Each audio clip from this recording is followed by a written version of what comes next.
The first light of morning had barely reached the horizon. Yet along the German line, the moment before battle was already alive. Steel silhouettes waited at the forest's edge. Tanks, assault guns, half-tracks, aligned nose to nose, all facing forward, all prepared to move as one. This morning was supposed to be decisive. On planning maps, the hour had been circled in red pencil. Surprise, speed, and timing, these were the foundations of German doctrine. And now, with first light arriving, doctrine was about to be tested. Engines were started. Across multiple formations, starters turned almost simultaneously. Metal hesitated, then roared to life, deep, heavy sounds rolling through the cold air. Exhaust smoke drifted low over the ground. Crews exchanged brief glances. This was the familiar moment when man and machine became a single instrument of war. Then the first tank failed to move. The driver engaged the gear, released the clutch. The tracks jolted once, then stopped. Silence followed, unnatural and abrupt. "Cold start," someone muttered. "Nothing unusual, not yet." A second tank tried. The same result. Then a third. Radio traffic began to break the quiet.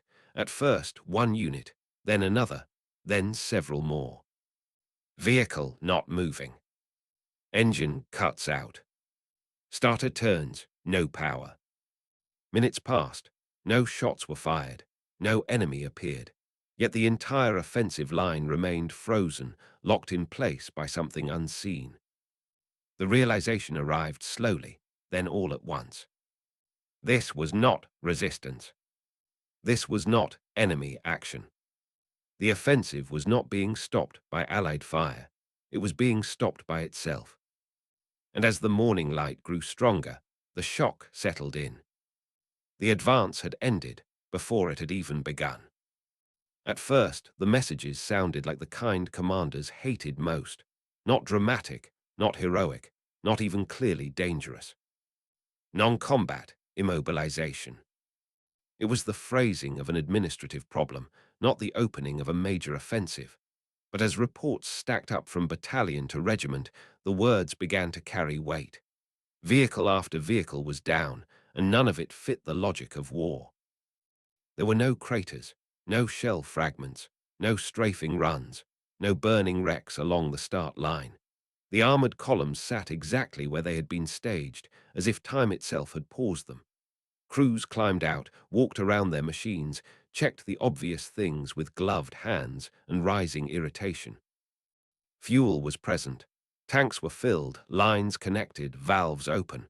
Ammunition was loaded. Radios worked. Orders had been received. The offensive existed, on paper, in planning, in expectation. But the engines told a different story. Starters turned. Some engines coughed once, as if waking reluctantly. A few caught for several seconds, vibrating the hull, then died again, abruptly, like a light being switched off. Repeated attempts changed nothing.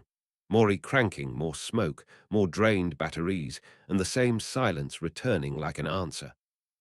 Mechanics were summoned under pressure. They arrived running, toolboxes clattering, faces half-lit by headlamps and the pale dawn. They listened, they tapped, they swore under their breath. They tried the usual solutions, priming, checking filters, adjusting lines, procedures drilled into muscle memory.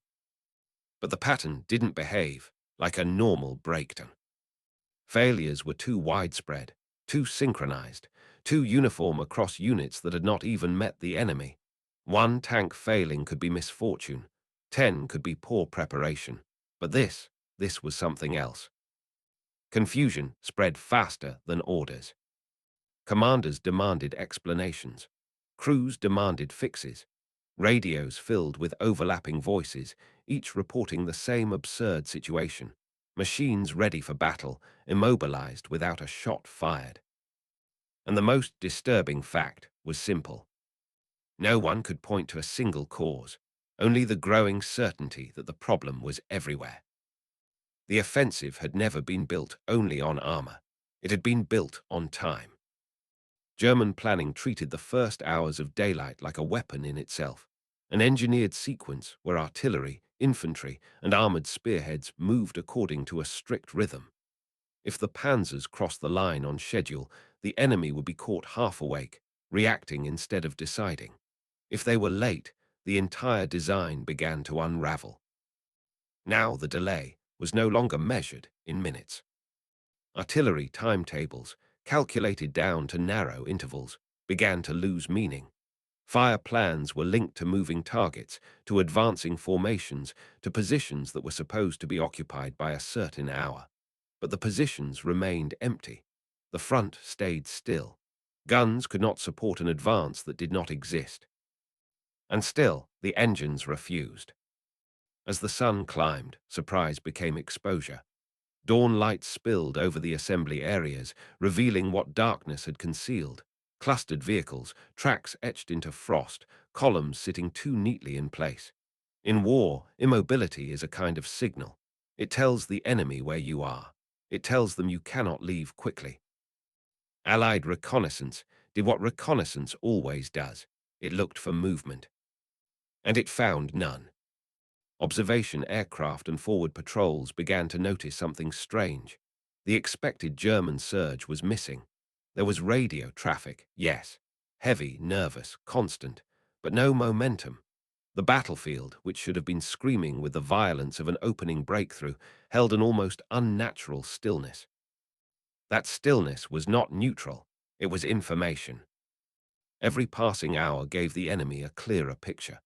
German hesitation became visible not only through binoculars, but through patterns. Staging areas that remained crowded, roads that stayed quiet, artillery that hesitated to commit. Somewhere up the chain, commanders understood what was happening, not the technical details, but the operational truth. The window was closing. A plan designed for shock was turning into a plan conducted under observation. Surprise was draining away, replaced by the slow certainty that the enemy was now awake, now watching, now preparing. What should have been a clean launch, momentum on steel tracks, became paralysis. And paralysis in war is not simply delay. It is the beginning of defeat. For years, German doctrine had rested on a quiet certainty. Their machines would work. It was not arrogance in the theatrical sense, but something more dangerous, confidence built from experience. German armored forces had been raised on the idea that engineering excellence could offset shortages in numbers, fuel, and time. Precision, they believed, created reliability. Reliability created speed, and speed decided wars. Crews trusted their vehicles because they had been taught to. Tanks were not seen as fragile tools, but as exact instruments, built to tolerances that rewarded discipline. When maintenance schedules were followed and checklists signed, the machine was considered ready. There was little room in the system for doubt once procedure had been completed. Paper mattered. A vehicle marked operational on a report carried the same authority as one that had just crossed a test field under power. In a system strained by manpower losses and compressed timelines, documentation became reassurance. If the forms were complete, the risk was assumed to be managed. At higher levels, belief went further. Command assumed that technical sophistication compensated for strategic weakness. German armor was expected to perform not because conditions were favorable, but because it was German armor, designed by experienced engineers, maintained by trained crews, proven in earlier campaigns. Reliability was treated as a constant, not a variable. Very few planners asked what would happen if many machines failed in the same way at the same time without enemy action. Systemic failure did not fit the mental model. Breakdowns were imagined as isolated incidents, not as something that could ripple through entire formations. And so contingency planning focused outward, enemy reactions, terrain, weather effects on visibility. Not inward. No one designed the operation around the possibility that maintenance itself could be the weak point. No one planned for a failure that could not be fixed with tools, effort, or courage. In this belief system, verification slowly gave way to assumption. An assumption, once embedded in doctrine, does not announce itself as a flaw. It feels like efficiency. It feels like experience. Only when the machines refused to move did the belief become visible, exposed not as confidence, but as faith. Faith that engineering alone could guarantee reliability. Faith that had just met the limits of reality. For years, German doctrine had rested on a quiet certainty: their machines would work. It was not arrogance in the theatrical sense, but something more dangerous: confidence built from experience. German armored forces had been raised on the idea that engineering excellence could offset shortages in numbers, fuel, and time. Precision, they believed, created reliability. Reliability created speed, and speed decided wars. Crews trusted their vehicles because they had been taught to. Tanks were not seen as fragile tools, but as exact instruments, built to tolerances that rewarded discipline. When maintenance schedules were followed and checklists signed, the machine was considered ready. There was little room in the system for doubt once procedure had been completed. Paper mattered. A vehicle marked operational on a report carried the same authority as one that had just crossed a test field under power. In a system strained by manpower losses and compressed timelines, documentation became reassurance. If the forms were complete, the risk was assumed to be managed. At higher levels, belief went further. Command assumed that technical sophistication compensated for strategic weakness. German armor was expected to perform not because conditions were favorable, but because it was German armor, designed by experienced engineers, maintained by trained crews, proven in earlier campaigns. Reliability was treated as a constant, not a variable. Very few planners asked what would happen if many machines failed in the same way at the same time without enemy action. Systemic failure did not fit the mental model. Breakdowns were imagined as isolated incidents, not as something that could ripple through entire formations. And so contingency planning focused outward: enemy reactions, terrain, weather effects on visibility. Not inward. No one designed the operation around the possibility that maintenance itself could be the weak point. No one planned for a failure that could not be fixed with tools, effort, or courage. In this belief system, verification slowly gave way to assumption. And assumption, once embedded in doctrine, does not announce itself as a flaw. It feels like efficiency. It feels like experience. Only when the machines refused to move did the belief become visible, exposed not as confidence, but as faith. Faith that engineering alone could guarantee reliability. Faith that had just met the limits of reality. Once the scale of the problem became undeniable, belief gave way to urgency. Mechanics were ordered forward in greater numbers. Headlamps cut through the fading darkness as men worked with numb fingers and rising frustration. Toolkits were opened on frozen ground. Engines were inspected again and again, as if repetition might reveal something that logic had missed the first time. Time was the enemy now. Every minute spent diagnosing was a minute the offensive slipped further out of reach. Command demanded movement, not explanations. Orders came down stripped of technical nuance: get them running. How was left to the men beside the machines? Spare parts were limited, and worse, often mismatched. Vehicles from different production batches, modified in the field, no longer shared perfect compatibility. Mechanics improvised, swapping components where they could, hoping that one functioning part might revive another dead engine. Some crews began cannibalizing their own vehicles. A functioning pump was pulled from one tank to save another deemed more important. Filters were exchanged. Lines were flushed as best they could in the cold. Each decision created a winner and a loser. One machine revived, another sacrificed. Arguments followed. Drivers blamed maintenance. Maintenance blamed supply. Officers blamed delay. No one had the luxury of certainty, only responsibility. Radios crackled with contradictory orders: advance if possible, wait if necessary, report continuously. But the fixes did not scale. For every engine coaxed into life, two more failed. Some ran for minutes, long enough to suggest success, then stalled again, stranded halfway between hope and movement. Recovery vehicles, sent to tow the immobilized, suffered the same mechanical weakness. They too stopped. Effort replaced planning. The operation was no longer unfolding according to design, but according to desperation. Men worked harder, not smarter, because there was no alternative. Skill could not compensate for a fault that lay outside any single machine. This was the struggle no doctrine prepared them for, trying to repair a system-wide failure with individual effort. And as the sun rose higher, it became clear that labor alone would not save the offensive. The machines were not waiting to be fixed. They were waiting to be accepted as lost. What made the situation truly dangerous was not that vehicles were failing, but that they were failing together. The oversight did not belong to a single model or unit.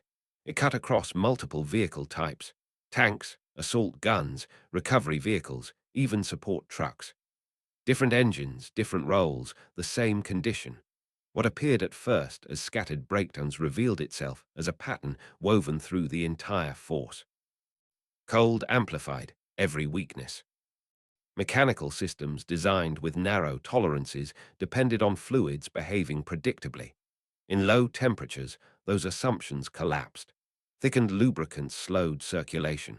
Pressure built where flow was expected. Components that relied on smooth motion instead encountered resistance, heat, and shutdown. Some engines started, briefly. They roared to life just long enough to raise hope, then failed after minutes of operation. Under load, weaknesses multiplied. The act of moving became the trigger that killed them. Crews learned to distrust even success, knowing it might last only until the first turn of the tracks. The problem spread through logistics as well. Recovery vehicles, meant to rescue immobilized armor, shared the same vulnerability. Fuel trucks and support carriers suffered similar symptoms, disrupting not just movement, but supply.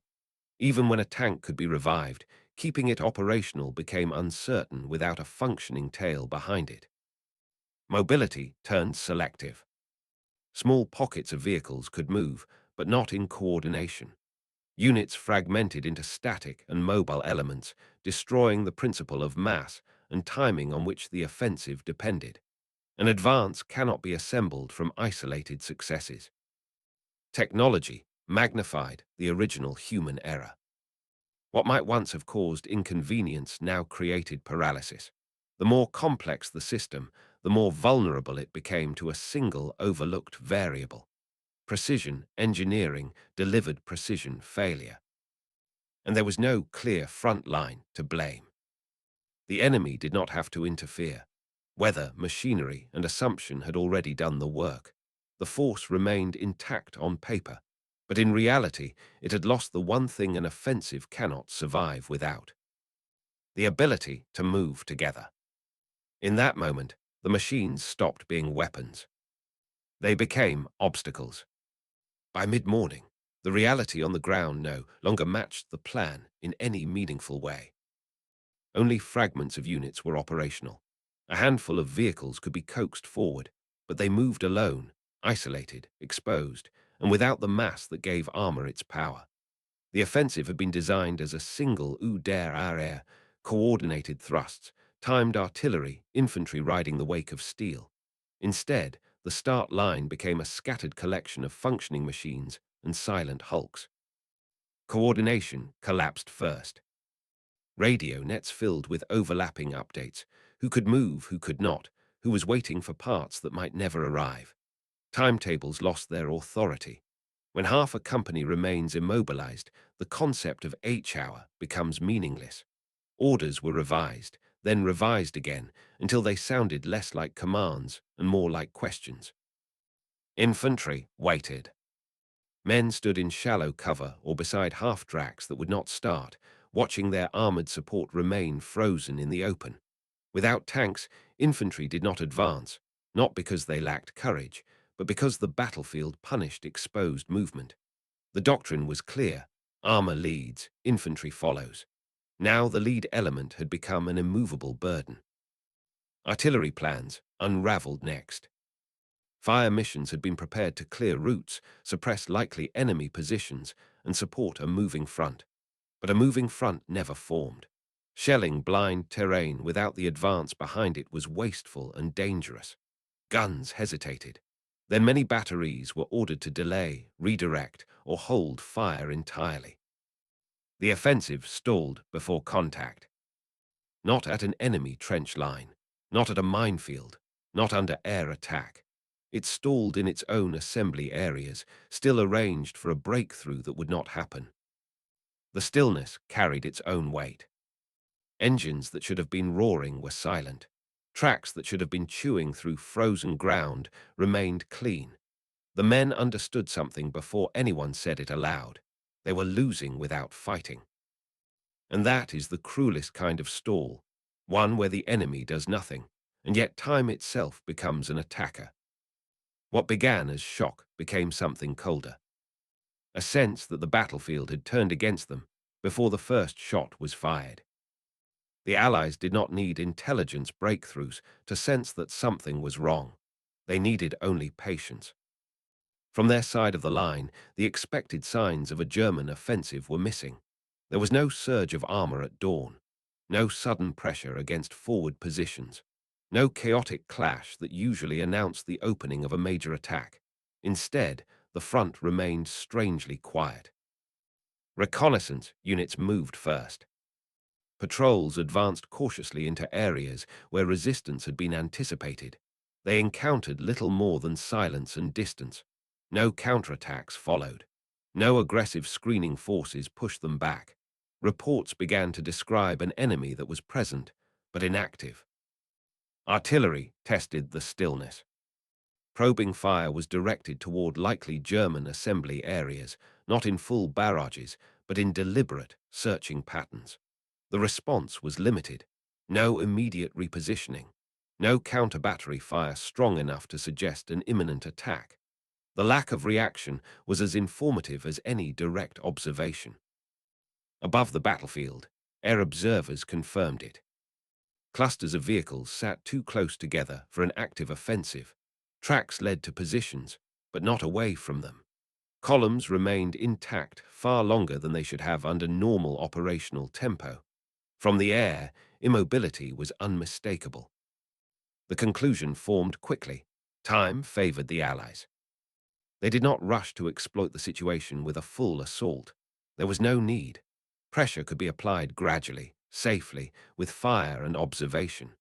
Every hour the Germans failed to move reduced their options and increased their vulnerability. The Allies adjusted their posture. Defensive readiness increased. Artillery coverage tightened. Air assets were positioned to respond once targets became clearer. The battlefield shifted from anticipation to opportunity. Meanwhile, German vulnerability grew, not through collapse, but through exposure. Vehicles clustered in daylight, infantry tied to static armor, logistics disrupted behind the line.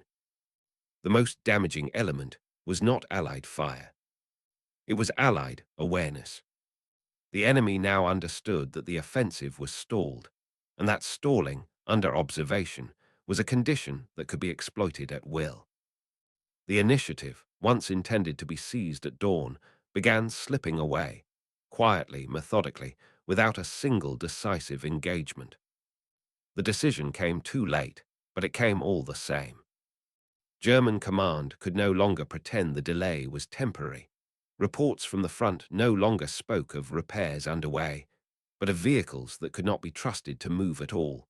The language shifted subtly from urgency to containment, from advance to damage control. Orders were issued to scale back the operation.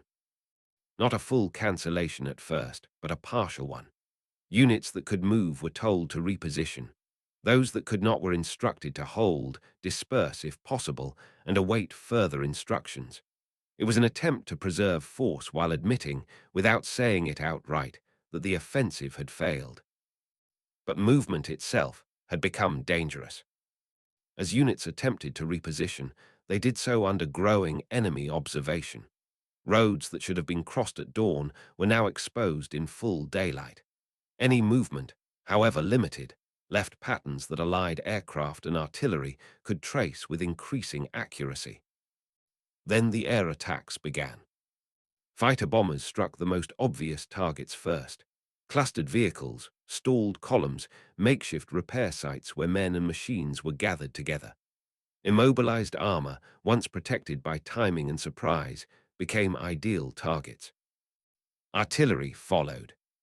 Staging areas were shelled with deliberate precision, not to stop an advance, but to punish immobility.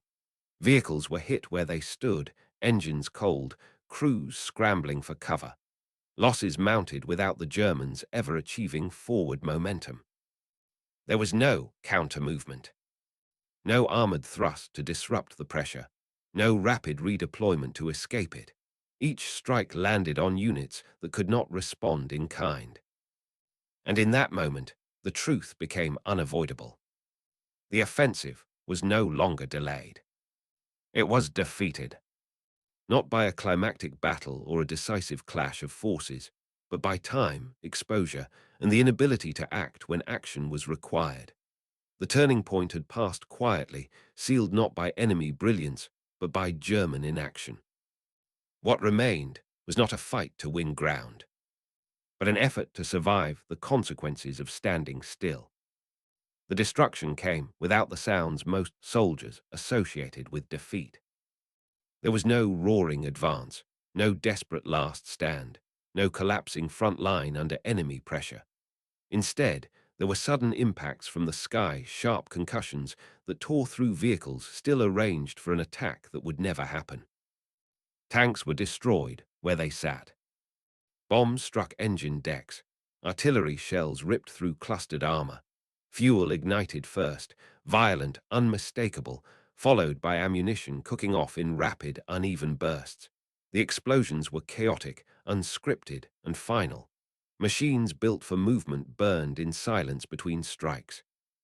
Crews abandoned their vehicles. There was no honor in staying, no tactical purpose. Men scrambled away from machines they had trusted for years, diving into ditches or tree lines as fire consumed steel. Survival replaced duty. Saving lives became the only remaining objective. Recovery was impossible. Vehicles that might once have been towed were now wrecks. Others were blocked by burning hulks, their escape routes sealed by their own formation. Each loss compounded the next. A single strike immobilized not just one tank, but everything around it. Morale collapsed quickly, not because of cowardice, but because of helplessness. Soldiers can endure danger when action is possible. They break when there is nothing to do but wait. The men understood that they were being destroyed administratively, by circumstance, by error, by time, rather than by direct combat. The battlefield was being lost without a battle. No lines were crossed. No objectives were contested. Yet the damage was real, permanent, and unrecoverable. Units that had existed at dawn were gone by afternoon, erased while standing still. Collapse did not arrive with noise and chaos. It arrived quietly, in the growing number of blackened wrecks scattered across the staging areas, monuments to an offensive that never moved. When the smoke cleared, the war did what it always does after catastrophe. It demanded paperwork. Command posts began assembling reports, first hurried, then formal. Officers dictated summaries in clipped language. Clerks translated chaos into neat categories. Numbers were counted, lists were made, and the disaster was forced into sentences that could be filed, forwarded, and forgotten. But language became a battlefield of its own. No one wanted to write the truth plainly, not because it was mysterious, but because it was humiliating. An offensive had been crippled without meeting the enemy, and the cause was not strategic brilliance on the other side. It was internal failure, maintenance, procedure, assumption. So the words were softened. Mechanical issues, operational delays, technical difficulties due to weather conditions. Each phrase created distance between decision and responsibility. The more official the report became, the less human the failure sounded. A maintenance oversight became equipment readiness problems. A rushed procedure became logistical strain. The language did not lie directly. It simply avoided precision where precision would have assigned blame. What was missing from the documents was as revealing as what was included. There was no enemy breakthrough recorded, no overwhelming Allied assault, no decisive engagement to explain the losses. The casualties and destroyed vehicles had to be justified without the usual context of combat. Accountability dissolved into structure. If everyone signed off on the process, then no one could be singled out as the cause. The system protected itself with ambiguity. In war, institutions often survive by refusing to admit the full nature of their own errors, especially when those errors do not look heroic. Yet the numbers remained. Vehicles lost, ammunition wasted, fuel burned, men killed and wounded without ever reaching the point of attack. The paperwork could obscure the cause, but it could not erase the cost. And so the report became what it was always destined to be: a document designed not to explain what happened, but to make what happened acceptable to those who did not have to witness it. The true damage was not limited to the wrecks left behind in the staging areas. Those vehicles were more than machines. They were capacity, mobility, firepower, and trained crews fused into a single operational tool. And when they were lost without battle, the loss carried a particular cruelty. There was no compensating gain, no captured ground, no disrupted enemy line. Only absence. Replacement was not simple. By this stage of the war, German industry could not recover quickly from sudden armored losses. Spare parts were uneven. Fuel was scarce. Transport networks were strained by constant Allied pressure. Even a tank that could be repaired was often immobilized by lack of time, rail access, or safe routes to the rear. Trained crews were harder to replace than steel. A destroyed vehicle might be rebuilt, but a veteran crew could not. Survivors were reassigned to depleted formations or scattered across units to patch holes. Cohesion, the invisible strength of experienced teams, was diluted. The offensive force that had existed on paper no longer existed in reality. Future operations shrank. Plans were revised downward, not because command wanted caution, but because the capacity to act had been stripped away. Every loss narrowed the range of possible decisions.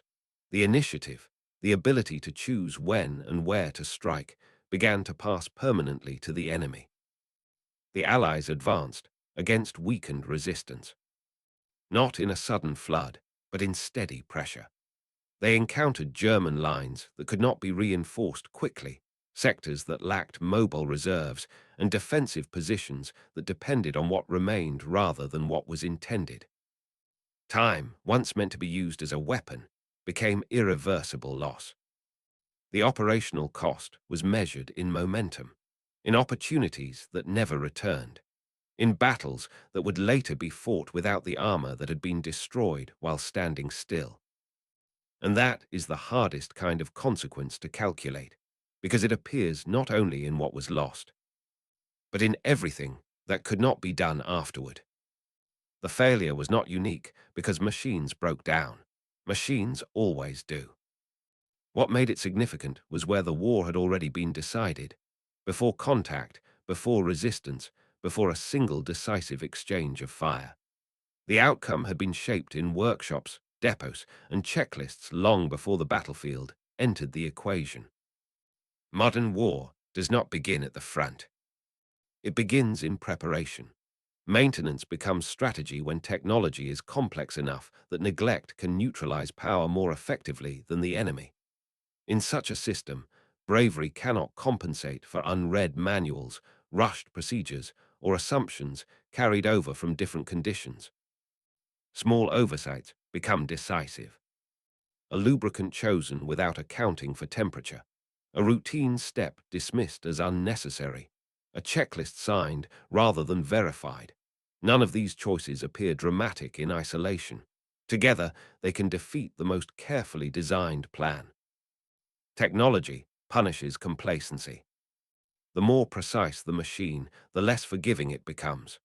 German doctrine had been built on precision engineering, but precision demands discipline at every level. When that discipline faltered, even slightly, the system did not bend. It failed. Adaptation lagged behind reality. German operational thinking struggled to adjust to a war where industrial strain, climate, and logistics mattered as much as tactics. Experience bred confidence, and confidence bred shortcuts. By the time the lesson became undeniable, the conditions that required adaptation had already passed.